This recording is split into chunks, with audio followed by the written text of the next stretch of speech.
கர்த்தருக்கு ஸ்தோத்திரம். இன்றைய வசனம் மத்தேயு 24:35.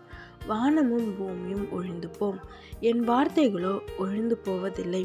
மத்தேயு 24:35.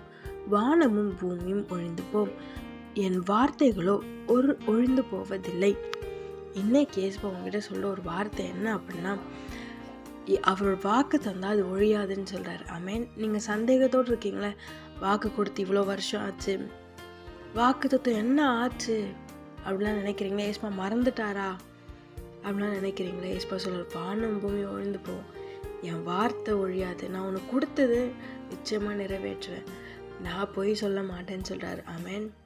நான் மனுஷன் அல்ல பொய் சொல்கிறதுக்கு, உனக்கு சொன்னதை நிறைவேற்றுவேன்னு ஏசப்பா சொல்கிறாரு. சோர்ந்து போகாதீங்க, பயப்படாதீங்க. தாமதமாகலாம், காத்துருங்க, இனி தாமதிப்பதில்லைன்னு ஏசப்பா சொல்கிறாரு. நிச்சயமாக அது உங்ககிட்ட வந்து சேரும். உங்கள் வாக்குத்தத்தை அவர் நிறைவேற்றுவார். உன்னை விட்டு விலகுவதில்லை, உன்னை கைவிடுதல் சொன்னார். நிச்சயமாக வாக்குத்தை நிறைவேற்றி ஆசீர்வதிப்பார். ஆமென்.